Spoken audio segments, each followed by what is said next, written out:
Assalamualaikum warahmatullahi wabarakatuh. Innal hamdalillah nahmaduhu wa nasta'inuhu wa nastahdihi wa nastaghfiruh wa na'udzu billahi min shururi anfusina wa min sayyiati a'malina. Man yahdihillahu fala mudilla lahu wa man yudlil fala hadiya lahu. Ashhadu an la ilaha illallah wahdahu la sharika lahu wa ashhadu anna Muhammadan 'abduhu wa rasuluh. فإن أصدق الحديث كتاب الله وخير الهدى هدى محمد صلى الله عليه وسلم وشر الأمور محدثاتها وكل محدثة بدعة وكل بدعة ضلالة وكل ضلالة في النار. Muslimin muslimat yang dirahmati Allah, alhamdulillah Allah Subhanahu wa taala memberikan kesempatan kita pada malam ini untuk meneruskan perbahasan berkenaan dengan 10 prinsip penyucian jiwa, karangan Syekh Abdul Razak bin Abdul Muhsin Al-Badr. Alhamdulillah, kita telah pun membahaskan muqaddimah berkenaan dengan kepentingan tazkiyatun nafs, penyucian jiwa. Seperti mana badan kita memerlukan makanan, akal kita memerlukan input untuk ia sentiasa segar, begitu jugalah dengan jiwa kita yang perlu dibersihkan sentiasa. Dan kita telah pun membahaskan berkenaan dengan prinsip yang pertama, penyucian jiwa itu mestilah berpaksikan kepada tauhid, mensatu-satukan Tuhan. Disebabkan beberapa perkara. Yang pertama, kerana Allah jualah yang akhirnya menyucikan jiwa setiap hamba. Dan kemudian kita sebutkan, kalaulah satu orang hamba itu tidak menunjukkan penyucian jiwanya kepada Allah Subhanahu wa taala, maka ia merupakan satu kesia-siaan. InsyaAllah pada malam ini kita akan bermula pada bab yang kedua, iaitu doa kunci penyucian jiwa. Ad-du'a'u miftahu zakatin nufus. Muslimin muslimat yang dirahmati Allah sekalian, sebenarnya bila kita melihat kitab-kitab para ulama terdahulu, seringkali kita menjumpai bahawa tazkiyatun nafs ini dibincangkan dalam bentuk yang agak complicated, dalam bentuk falsafah, sehingga kan sebahagian besar orang bukan akhirnya menuju kepada Allah Subhanahu wa taala, tetapi akhirnya menuju ke arah kesesatan. Yang diagungkan itu bukan Allah Subhanahu wa taala, tetapi yang diagungkan itu adalah tuan guru ataupun tok syekh. Dan syekh ini, Syekh Abdul Razak bin Abdul Muhsin Al-Badr, menyusun supaya kita boleh sama-sama berbuat. Hatta walaupun saya tak ada, muslim-muslimat boleh baca dan boleh melakukannya sendiri, step by step. Jadi bab yang kedua ini adalah kita minta kepada Allah Subhanahu wa taala supaya jiwa kita disucikan. Semudah itu saja. Cuma bila kita sebutkan semudah itu, tidaklah semestinya yang mudah itu orang akan buat. Contoh qiyamul lail, semua orang tahu kelebihan yang besar yang Allah Taala berikan kepada orang yang bangkit 1/3 malam. Mudah. Kita sebut bangkit 1/3 malam, berdoa, Allah Subhanahu wa taala akan turun di langit dunia, kita minta. Semua tahu hadis itu. Tapi tahu satu hal, buat satu hal yang lain. Baik. Ada orang, sebelum kita masuk ke muka surat yang ke-27, 26, 27. Ada orang tersalah sangka dalam bab doa ini.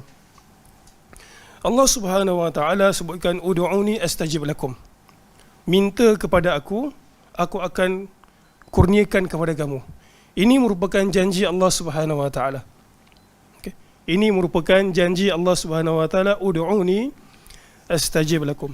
Kamu hendaklah minta direct kepada aku akan istijabahkan ataupun aku akan makbulkan apa yang kamu minta. Cuma ada sebagian orang berfikir setiap kali dia minta kepada Allah Subhanahu wa taala, benda yang sama dia akan dapat.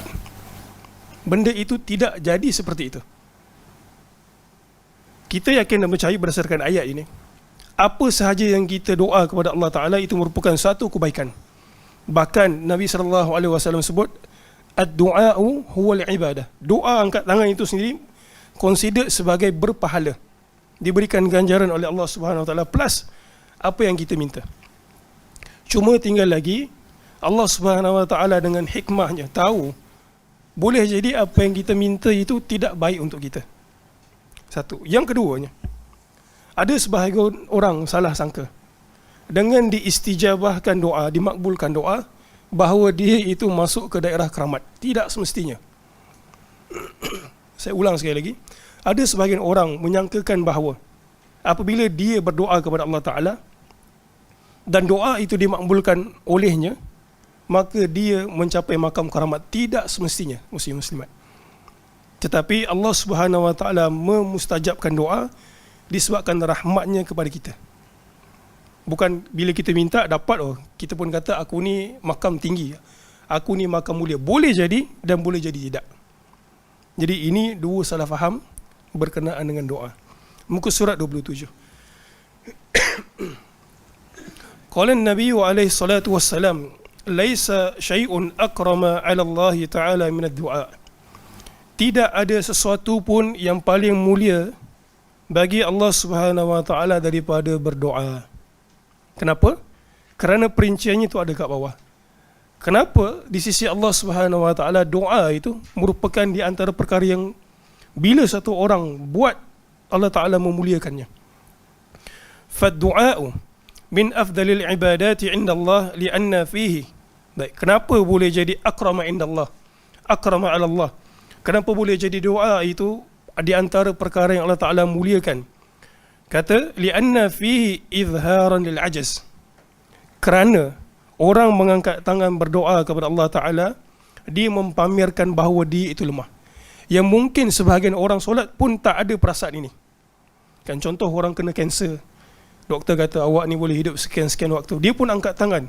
Angkat tangan dia itu berserta dengan perasaan. Yang mungkin orang solat tak ada perasaan tersebut. Kemudian wal iftiqar, rasa dia tu miskin. Wat tadhallul, rasa kehinaan. Wal inkisar, rasa berpatah hati, hanya mengharapkan Allah Subhanahu Wa Ta'ala. Dalam masa yang sama, bila orang berdoa, ia juga merupakan al-i'tirafi bi quwwatillahi azza wa jalla wa qudratihi. Dia merupakan pengiktirafan terhadap kekuatan Allah Subhanahu Wa Ta'ala. Untuk apa? Untuk memustajabkan apa yang diminta. Wa qudratihi, dan kemampuan Allah Ta'ala. Wa ghinahu wa ighnaihi. Wa kibriyaihi, dengan segala kekayaannya, dengan segala kibriyaannya, kebesaran Allah Ta'ala. Wa jabra kasri khawatiri a'daih, dan dia wajabra, dia mengislahkan, memulihkan kasri khawatiri a'daih, perasaan patah hati. Fadlan an fudala'i ahbabihi wa awliyaih, apatah lagi para kekasih dan wali yang terhormat.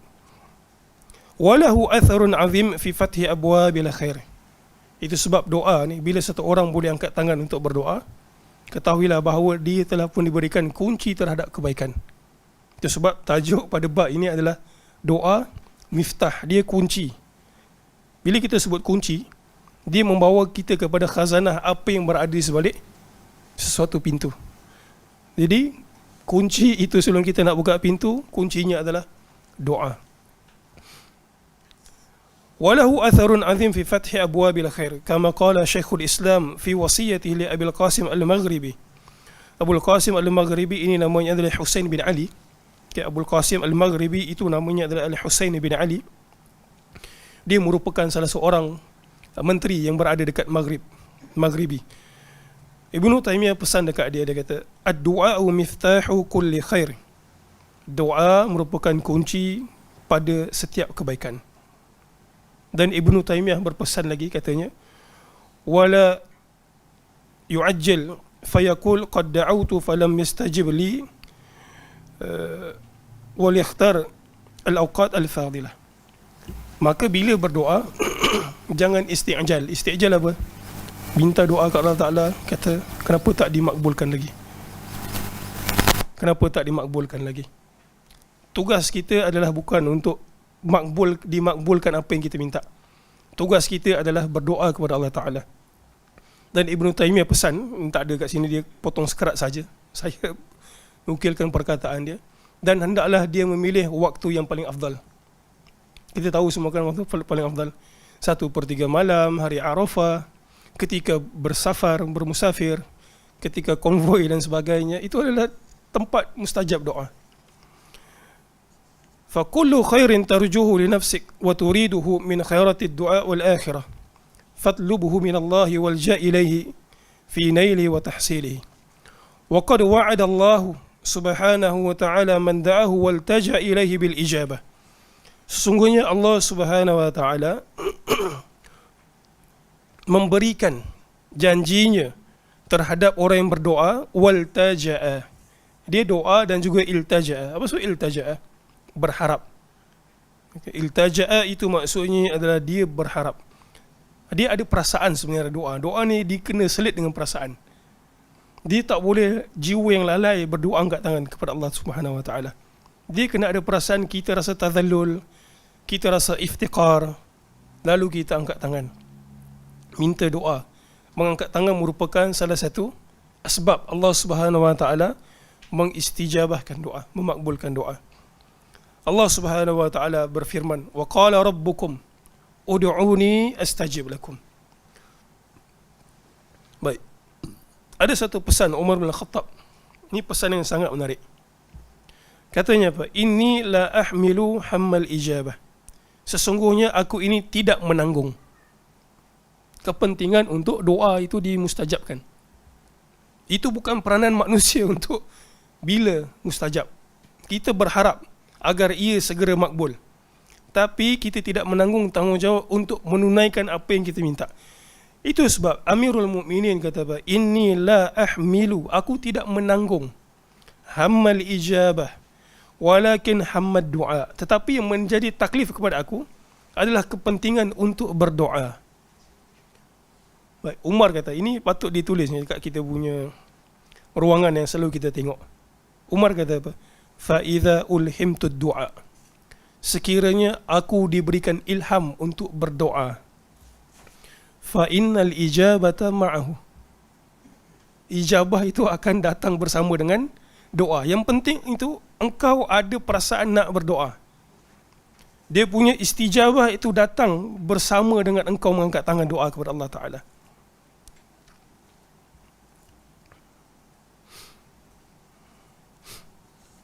Baik, Ibnu Hajar Asqalani katanya apa? Kullu da'in, ini saya nak hurai perkataan ini. Perkataan Umar kata, fa innal ijabah ma'ahu.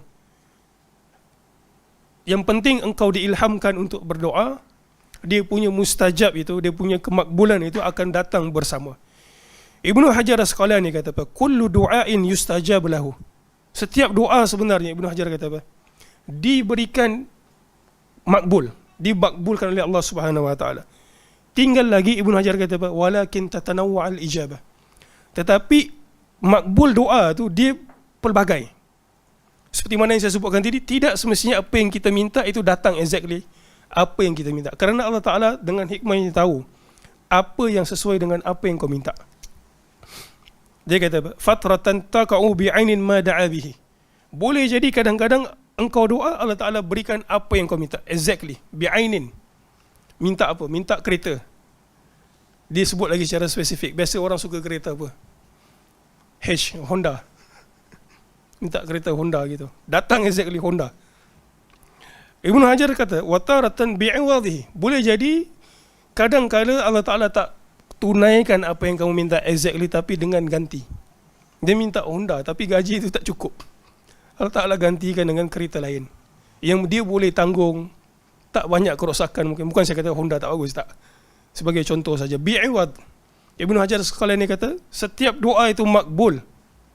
Cuma orang salah sangka apa yang diminta tu mesti dengan bi'ainin. Mesti dengan apa yang diminta exactly sama. Ibnu Hajar kata wataratan bi'iwad. Kadang-kala dia dengan ganti. Muslimin muslimat yang dirahmati Allah sekalian. Pada muka surat 31. Ada satu perkataan Mutarrif ibn Asy-Syikhir. Katanya,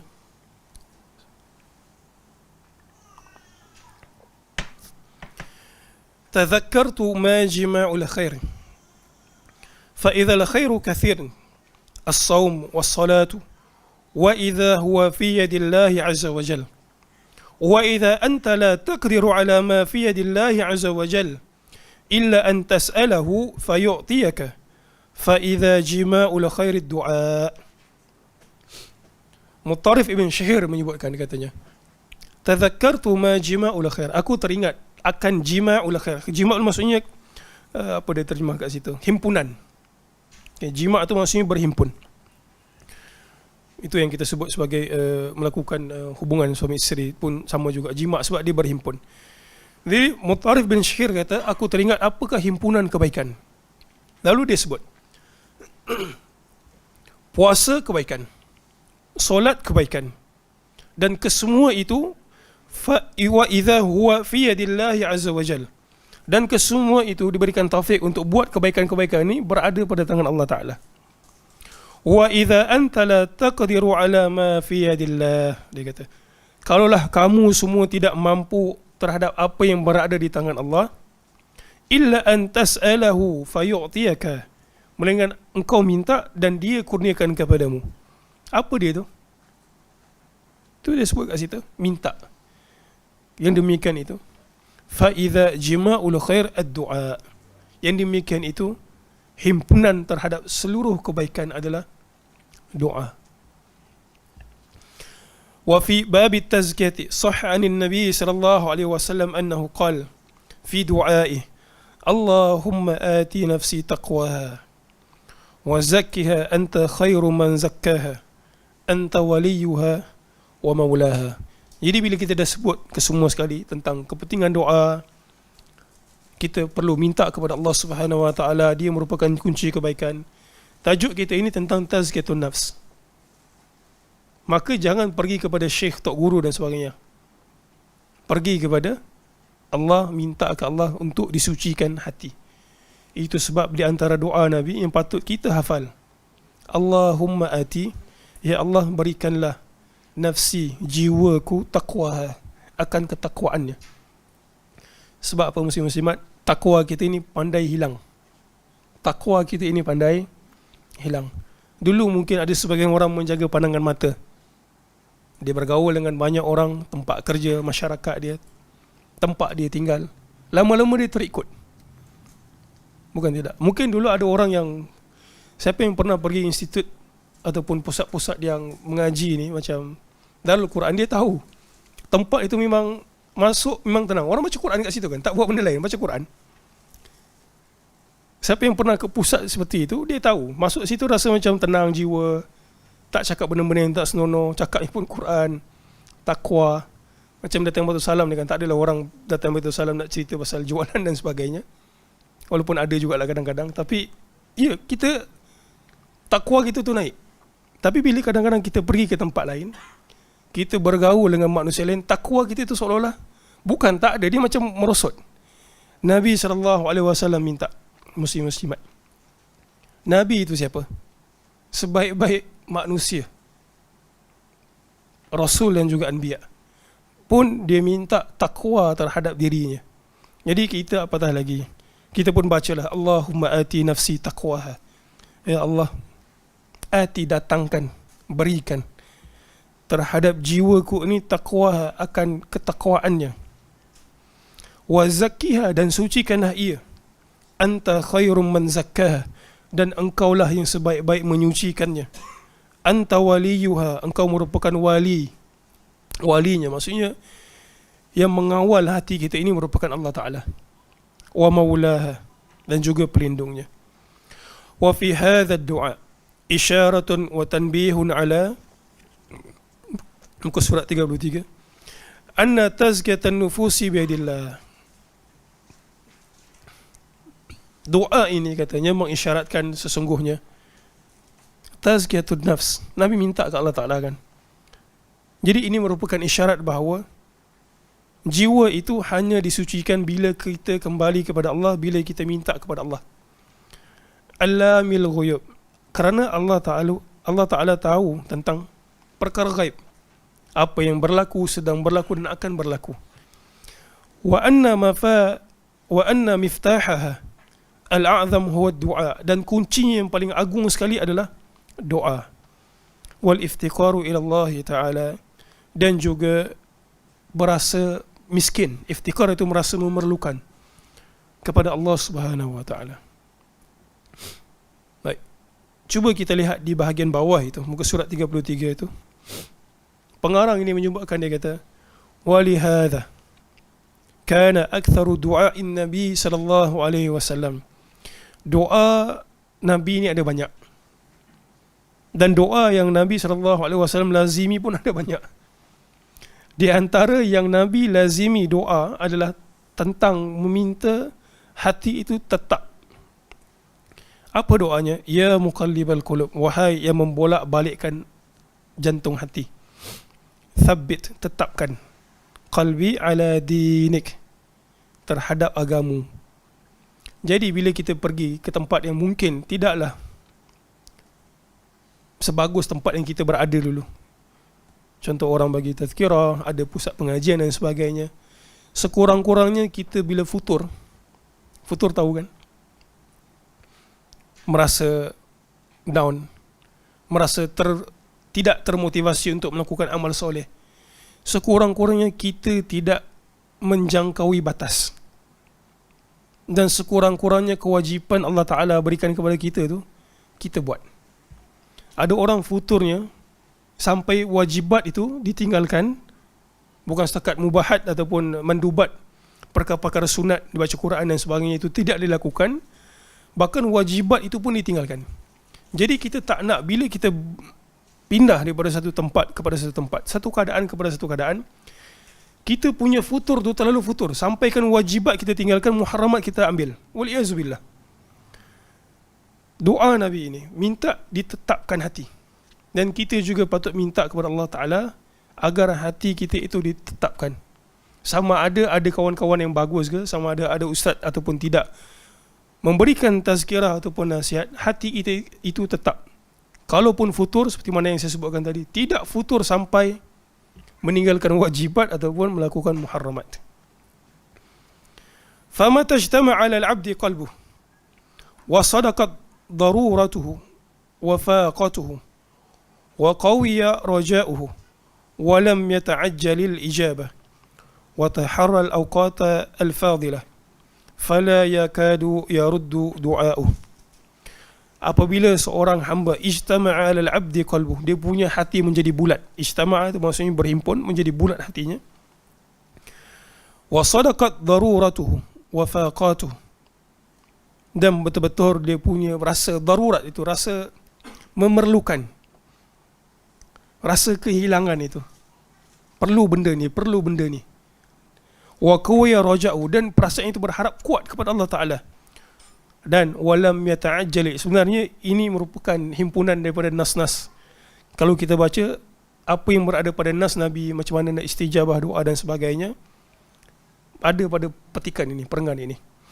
Walam yata'ajjalil ijabah, dan dia tak tergesa-gesa berharap bahawa minta tak dapat, berhenti berdoa lah. Itu maksudnya lam yata'ajjalil ijabah. Memang kita nak supaya Allah segera tunaikan, tapi yata'ajjalil ijabah ini maksudnya dia minta tak dapat, dia berhenti terus daripada berdoa. Itu maksudnya walam yata'ajjalil ijabah wa taharra al-awqat al-fadilah, dan dia mencari-cari waktu yang fadil, waktu yang terbaik untuk berdoa. Syekh ini kata apa? Hampir-hampir saja doanya itu tidak akan ditolak. Wa a'zamu ma yu'inuka 'ala ad-du'a'i ma'rifatuka anna zakata nafsika bi yadillahi 'azza wa jalla. Fallahu huwa alladhi yuzakki man yasha'. Dan Allah jualah yang yuzakki, yang menyucikan siapa yang dia kehendaki. Jadi minta. Wal amru kulluhu lahu, dan semua urusan itu hanyalah milik Allah. Wa tahta masyiatihi, dan juga berada pada kehendaknya. Kama qala Allah Ta'ala balillahu yuzakki man yasha'. Kemudian firman Allah pada muka surat yang ke-35. Walaula fadlullahi alaikum wa rahmatuh ma zaka minkum min ahadin abada walakin Allah yuzakki man yasha. Dan kalaulah tidak kerana limpah kurniaan Allah kepada kamu dan juga rahmatnya, ma zaka minkum, nescaya tidak akan ada seorang di kalangan kamu ini yang akan menjadi suci. Allah Ta'ala sebut abadan, selama-lamanya. Walakin Allah, tetapi Allah dengan rahmatnya, dengan belas kasihannya kepada hamba, yuzakki, dia menyucikan siapa yang dia kehendaki. Yaqulu Ibnu Abbas radhiyallahu anhu fi tafsiri qaulihi ta'ala ma zaka minkum. Ibnu Abbas mentafsirkan ayat ini, katanya, mahtada ahadun minal khalaiq li syai'in minal khairi yanfa'u bihi nafsah wa lam yattaqi syai'an minasyarri yadfa'uhu an nafsih. Maksudnya apa? Nescaya tidak ada seorang di antara kamu yang dibersihkan daripada dosanya. Tiada seorang pun dalam kalangan makhluk yang memperoleh petunjuk dalam sesuatu urusan kebaikan yang akan memberi manfaat kepada dirinya sendiri, mahupun mencegah dan menolak sesuatu keburukan sekalipun dengan kemampuan dirinya sendiri. Muka surat 37.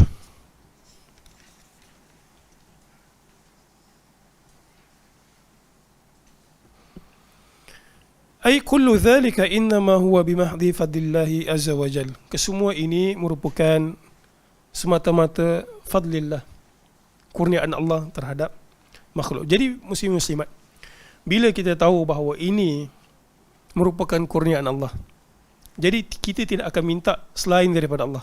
Satu. Yang kedua, kita akan bertambah dekat dengan Allah Ta'ala. Sebab apa? Kita tahu, kita minta Allah Ta'ala akan berikan. Kita minta Allah Ta'ala akan berikan. Dan dia berikan tu pula disebabkan kasih sayang dan juga rahmatnya terhadap si hamba tadi. Wa qala al-Barra' radhiyallahu an, kana Rasulullah sallallahu alaihi wasallam yawm al-ahzab yanqulu ma'ana at-turab wa laqad wara at-turabu bayadha batni.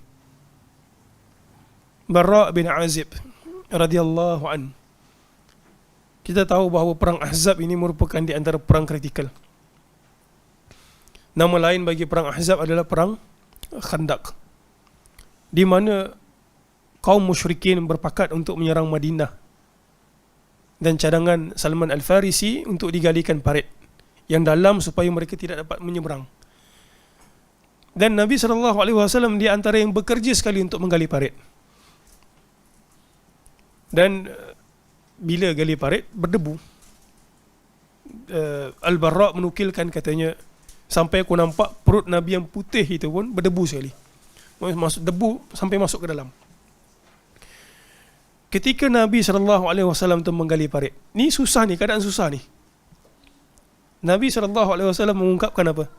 Kita patut bersyukur. Ini tengah kritikal. Orang nak serang gali parit, makanan tak ada. Kita tahu apa yang berlaku pada perang Khandaq ataupun perang Ahzab. Pun begitu Nabi kata apa? Wallahi, kita patut bersyukur. Laula Allahu mahtadaina. Kalaulah tidak kerana Allah, kita nescaya tidak akan mendapat hidayah. Ini kesusahan kita gali parit ni, seolah Nabi nak bagi tahu kepada kita, gali parit ni tak ada apa. Kita berjuang kerana Allah Ta'ala ni tak ada apa sebenarnya. Sebab kalau tidak kerana Allah Subhanahu Wa Ta'ala, kita tidak akan dapat hidayah. Kita akan berada dalam kesesatan. Wala tasaddaqna wala sallaina. Kita tidak akan bersedekah. Kita tidak akan solat. Tapi alhamdulillah, disebabkan Allah Subhanahu Wa Ta'ala, kita minta kebaikan, dia berikan kita kebaikan. Fal hidayatu wal imanu wal khairu kulluhu biyadillahi wahdah. Wa qad kana Rasulullah sallallahu alaihi wasallam yaghrisu hadzal amr fi nufusi as-sahabati radhiyallahu anhum wa yu'akkidu alayhi bistimrar. Fakana yastahillu khutabuhu biqawlihi man yahdihillahu fala mudilla lahu wa man yudlil fala hadiya lahu. Di antara perkara yang Nabi SAW selalu ulang adalah ucapan ini. Kenapa Nabi ulang? Sebab setiap kali Nabi SAW ingin bercakap, menyampaikan sesuatu, Nabi akan buka dengan khutbatul hajah ataupun sebagai menyebut sebagai khutbatul nikah. Masa nak kahwin kan imam baca ni kan, innal hamdalillah. Ada satu kisah yang menarik. Siapa yang dengar ini akhirnya dia masuk Islam? Dhammat al-Azdi. Dhammat al-Azdi. Dhammat al-Azdi ni dia pandai merawat. Bahasa kita lah, pandai merawat. Orang ada sampuk ke, orang ada jin ke, dia pandai merawat. Ada satu perasaan yang ada dekat Dhammat al-Azdi tidak ada pada kaum musyrikin yang lain. Apa dia? Keikhlasan dia tu. Kalau nak berubah muslim-muslimat, satu mesti memang kena ikhlas. Kita dah sebutkan pada sesi yang lepas itu, tauhid kepada Allah Ta'ala. Jadi Dhammat al-Azdi ni datang jumpa Nabi. Dia kata, ya Muhammad, inni arki min hadhihi rih. Dia kata, aku dengar engkau ni kena sampuk ni. Dia kata, wahai Muhammad, aku arki, aku boleh berawat engkau daripada rih ini. Rih ini orang Melayu panggil apa? Angin. Angin apa? Angin lah kan. Sampuk tiba-tiba meracau dan sebagainya. Dan Dhammat al-Azdi kata apa? Wa inna Allah yashfi ala yadi man yasha fahallak. Dia kata, disebabkan akulah Allah Subhanahu wa taala berikan penyembuhan kepada siapa yang aku rawat, siapa yang dia kehendaki. Dia kata, nak tak engkau aku rawat? Nabi SAW tak kata ya, tak kata tidak. Apa yang Nabi buat? Nabi baca ni, innal hamdalillah nahmaduhu wa nasta'inuhu wa nastahdihi wa nastaghfiruh. Dhammat al-Azdi kata, aku dah pernah dengar perkataan ahli sihir, Tok Bomo dan sebagainya. Dia kata, aku tak pernah dengar perkataan engkau ini. Akhirnya apa terjadi kepada Dhammat al-Azdi? Dia masuk Islam. Dan Nabi memberikan takrir bahawa hidayah itu milik Allah, bukan milik Nabi SAW. Kalaulah hidayah itu milik Nabi SAW, nescaya di antara orang yang paling baginda cintai siapa dia? Abu Talib. Sampai menangis. Abu Talib meninggal dunia tak nak sebab rasa malu terhadap kawan-kawan kalau berubah agama. Pun Abu Talib tak masuk Islam. Hidayah ini bukan milik mak bapak, bukan milik ustaz, cikgu, lecturer dan sebagainya. Hidayah milik Allah Ta'ala. Apa yang kita mampu buat adalah kita sampaikan, dan kita berdoa supaya dikurniakan hidayah. Alhamdulillah kita sedar akan kepentingan mengaji sunnah dan sebagainya. Dan Alhamdulillah, saya yakin dan percaya kebanyakan mak bapak kita, keluarga kita ni Muslim. Cuma tinggal lagi, apakah mereka itu Muslim yang taat ataupun soleh ataupun toleh. Yang soleh itu pula bagaimana? Apakah betul mengikut panduan sunnah dan sebagainya? Maka kita ni, yang saya lah termasuk yang bercakap, dan juga muslim-muslimat yang hadir ini, menjadi duat, menjadi da'i, sampaikan kebenaran. Dan kita sebut banyak kali dekat kuliah ini, di antara perkara yang biasa orang buat dakwah, kena apa dia? Dimaki dan juga dilabel. Itu benda biasa. Maki, label, dicerca maksud saya, dan juga dilabel itu benda biasa. Keluar list nama orang-orang sesat ni tu kan. Kita tak sesat, muslim-muslimat, kita tak sesat. Kita mengaji Quran dan juga mengaji sunnah. Jadi peranan kita adalah sampaikan kepada keluarga kita. Dan kenapa saya sebut tu? Sampaikan satu hal, tapi akhirnya mereka terima ataupun tidak, itu merupakan hidayah Allah Ta'ala. Saya juga yakin dan percaya kat sini mesti semangat gitu kan. Tahu benda baru, ini sunnah ni, dia sampaikan ke ayah dia ataupun mak dia ataupun keluarga dia. Ada yang terima dan ada yang tak terima. Tak terima itu bukan urusan kita. Tak terima itu merupakan urusan Allah Ta'ala. Kita usaha dan juga kita doa. Akhir sekali pada muka surat 39.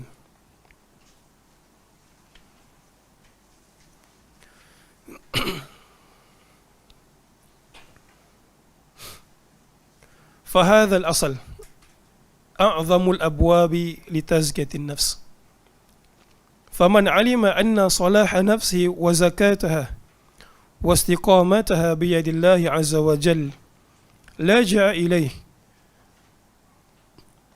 وأقبل على بابه ملحا عليه بالدعاء راجيا طامعا لينال منه زكاة نفسه ونجاتها وفلاحها في الدنيا والآخرة. Dia kata ini merupakan asal prinsip yang paling agung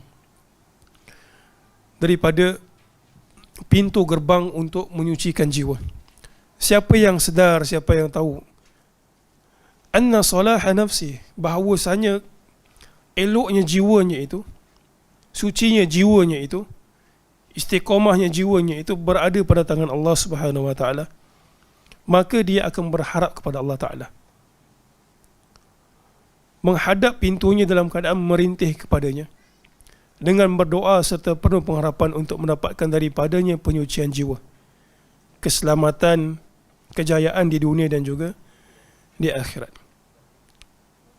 Muslimin muslimat yang dirahmati Allah sekalian, ingin saya sebutkan hadis Nabi SAW satu tentang doa ini. Ada yang terlalu mubalaghah. Mubalaghah macam mana? Terlalu perinci sangat dia punya doa tu. Saya nak apa? Nak kahwin dengan seorang wanita, matanya biru, rambutnya coklat. Apa? Terlalu terperinci sangat. Nabi SAW pernah menyebutkan bab ini.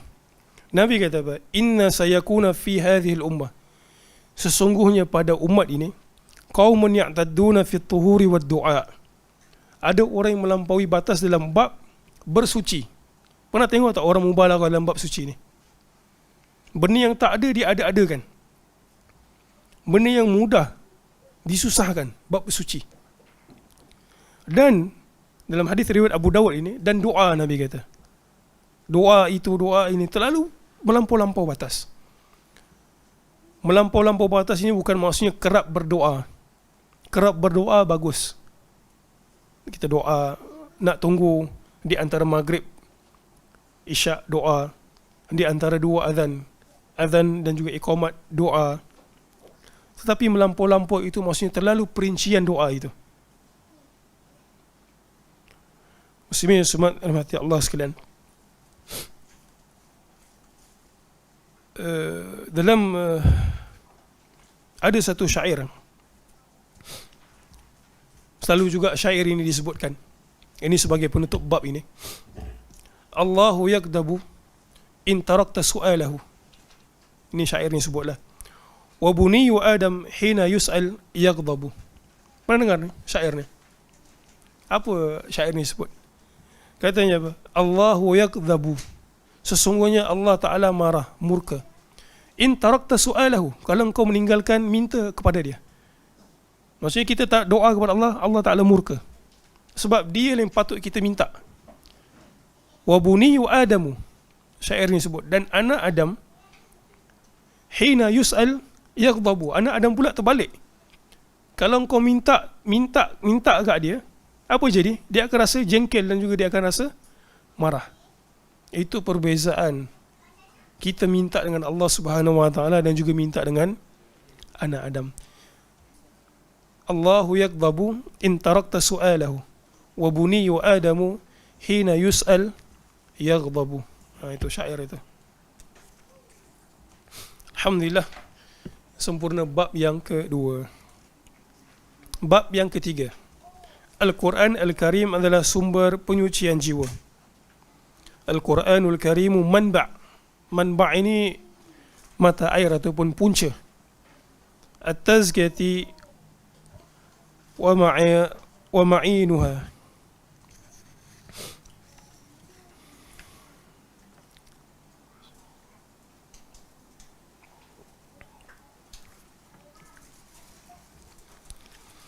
Muka surat 43.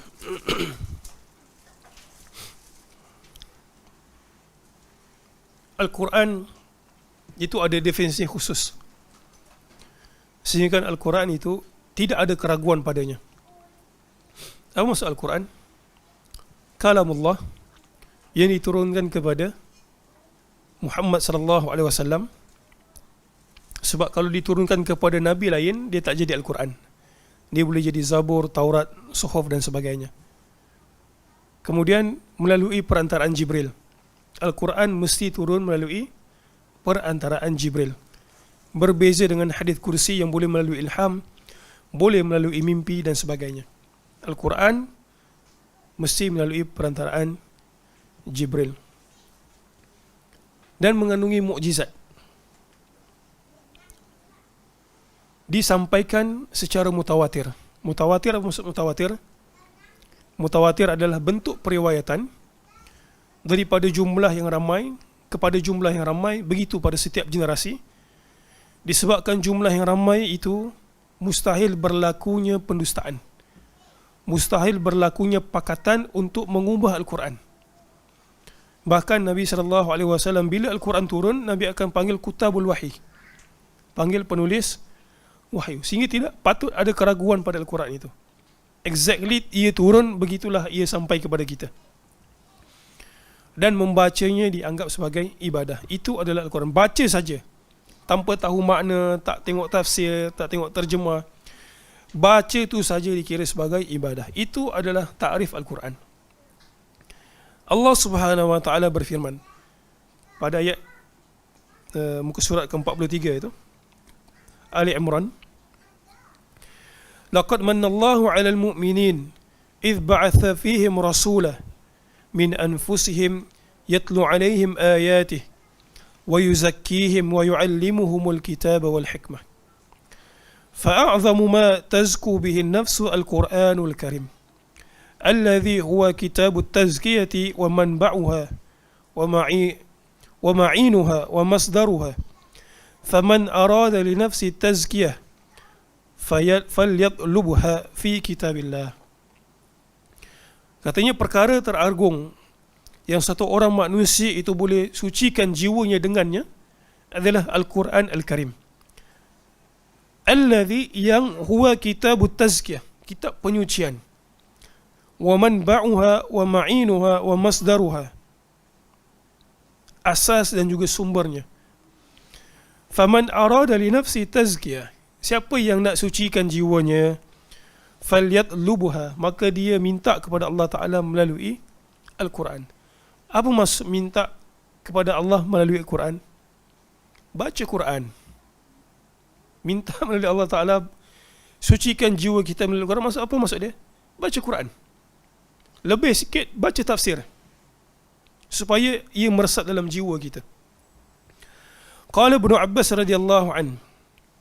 Ini mungkin ringkas saja sebab kita pun baru sahaja habiskan 40 hadis kursi, 40 hadis berkenaan Quran.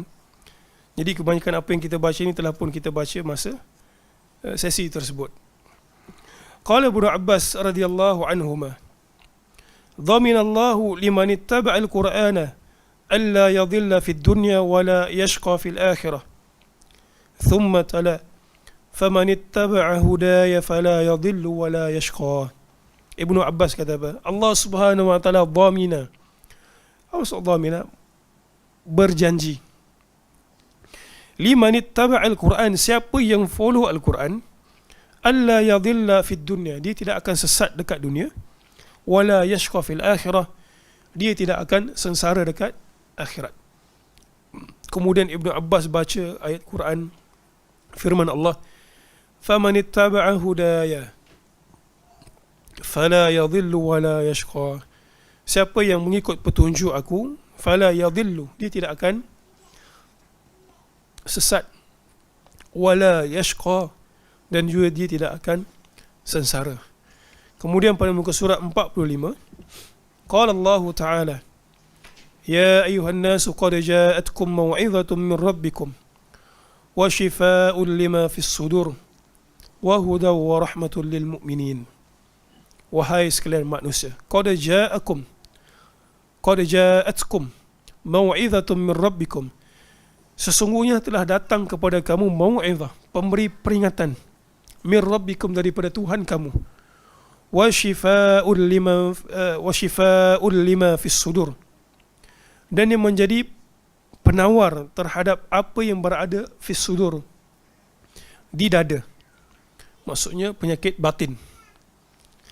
wa huda, dan juga menjadi petunjuk, wa rahmatul lil mu'minin, dan juga rahmat terhadap orang yang beriman. Qala Ibnu Al-Qayyim rahimahullah, Al-Qur'anu huwa syifa'u tam min jami'il adwa'i al-qalbiyah wal badaniyah wa adwa'i dunya wal akhirah. Al-Quran itu merupakan syifa. Apa maksud syifa? Penyembuh. At-tam yang sempurna. Min jami'il adwa, daripada segala penyakit hati, wal badaniyah, penyakit badan, fizikal, wa adwa'id dunya wal akhirah, segala macam penyakit dunia dan juga akhirat. Qala Allah Ta'ala, alladhina atainahumul kitaba yatluna haqqa tilawatih ulaika yu'minuna bih.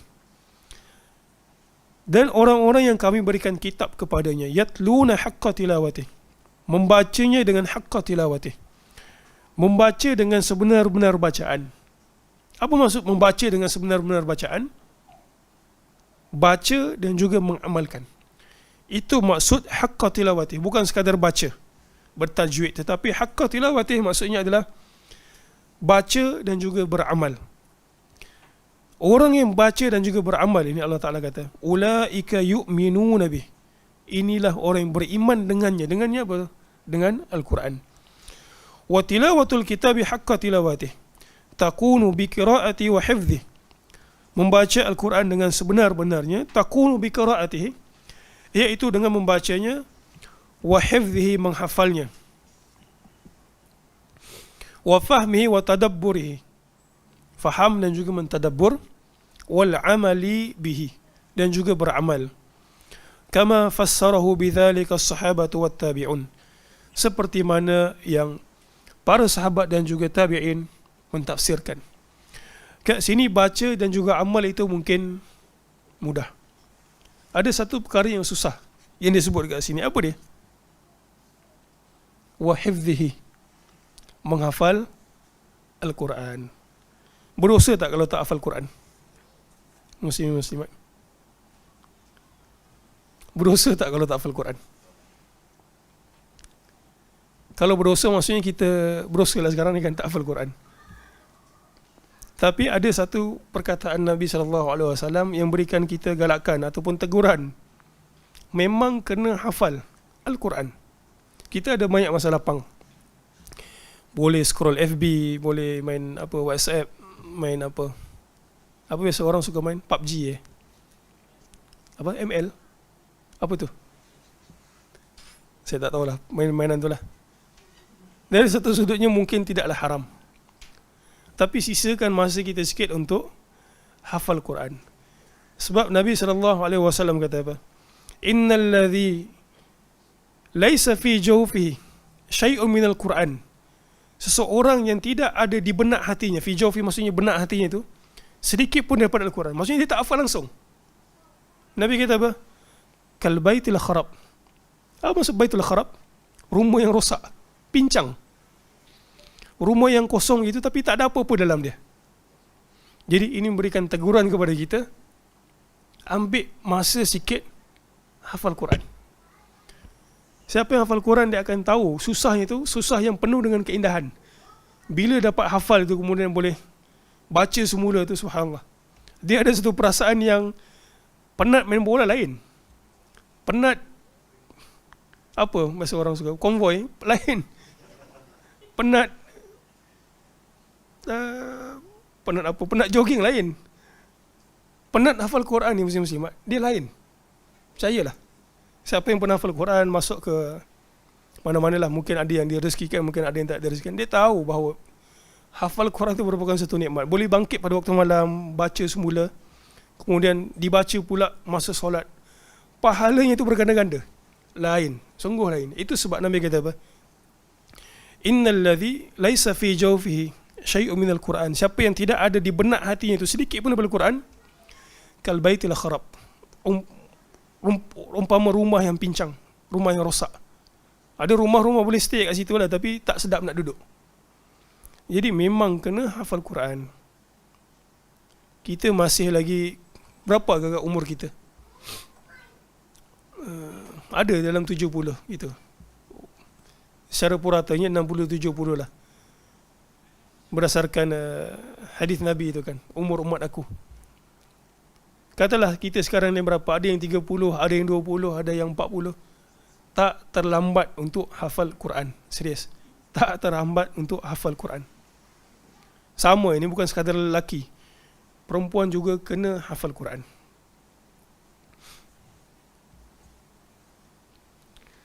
Baik, qala Ibnu Mas'ud radhiyallahu anhu, kana ar-rajulu minna idza ta'allama 10 ayatin lam yujawizhunna hatta ya'rifa ma'aniyahunna wal 'amala bihinna. Dahulu seorang di kalangan kami apabila mempelajari 10 ayat Quran, 10 saja, mereka tak ada akan melampaui daripada 10 itu. Sehinggalah mereka mengetahui maknanya dan juga bagaimana untuk beramal dengannya. Wa qira'atul Quran duna fahmi ma'anihi aw al-'amali bima jaa'a fihi la tu'addu tilawatan bihaqqin. Walidha yaqulu al-Fudail bin Iyad rahimahullah, innama nazala al-Qur'anu liyu'mala bihi. Al-Quran diturunkan bukan untuk dijadikan jampi asalnya. Memang Al-Quran itu syifa. Bila kita baca, dia memberikan penyembuhan. Tapi itu bukan tujuan asalnya.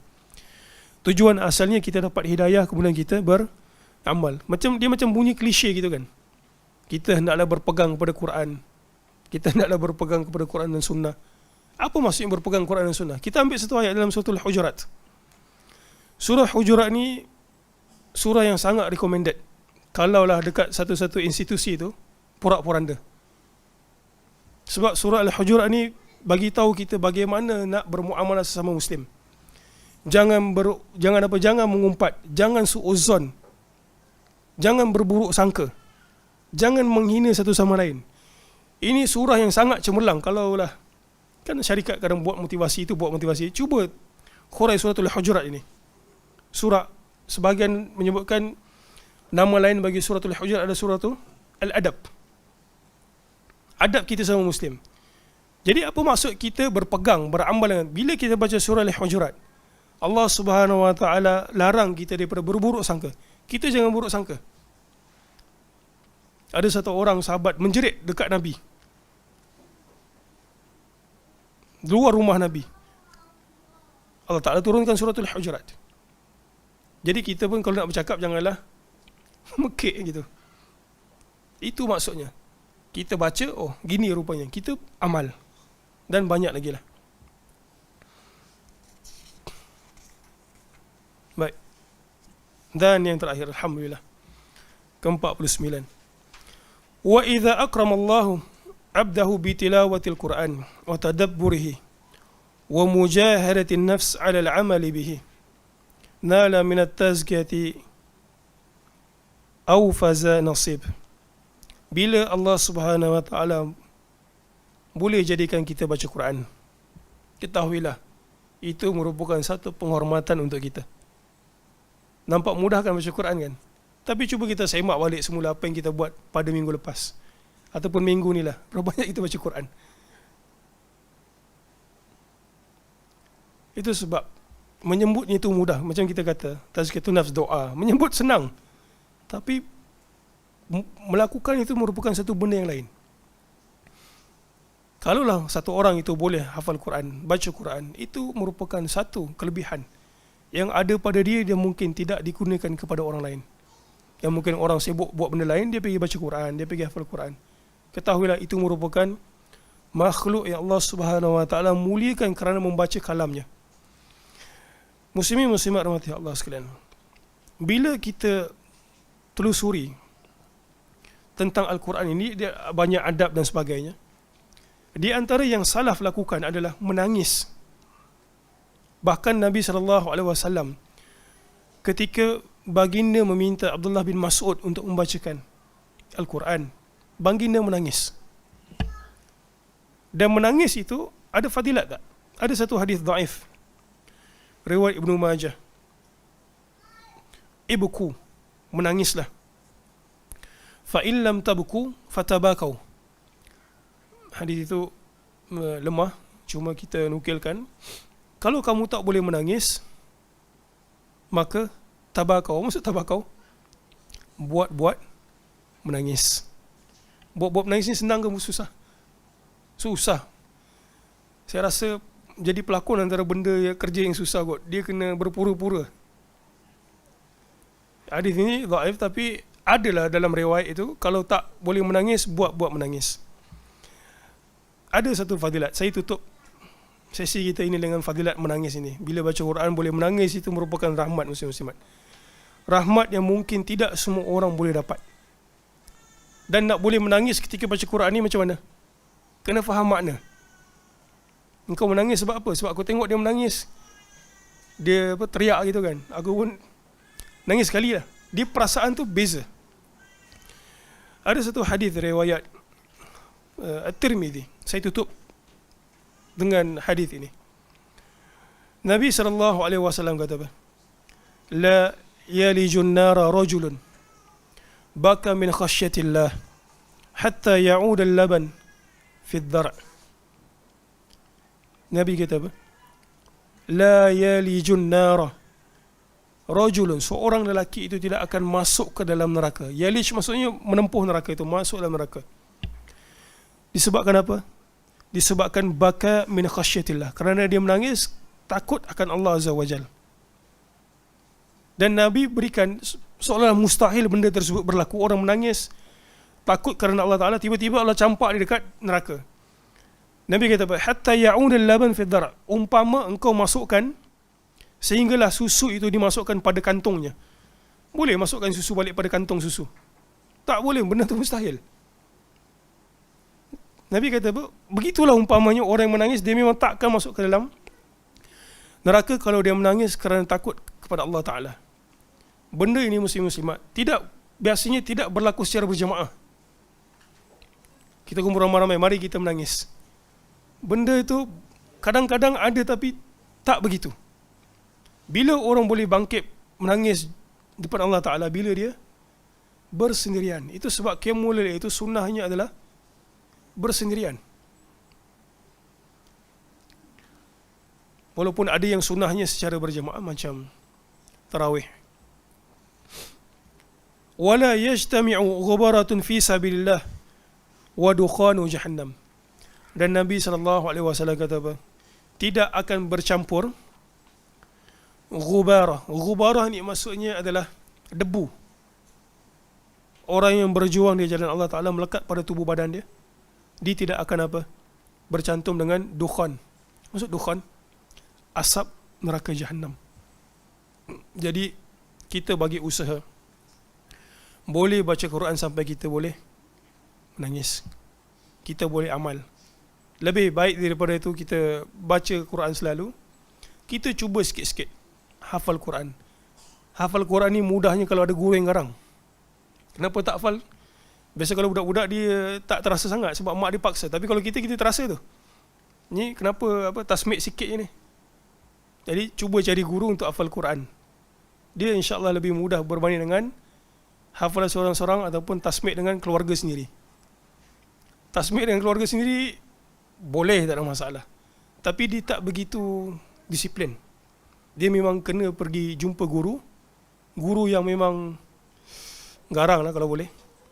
Taklah sampai sebat kita kan, tak hafal Quran sebat gitu. Tapi maksudnya kalau dia sebut tu kita terasa hati. Kenapa tak hafal Quran? Ini 2 kali jumpa ni tak hafal Quran lagi ni.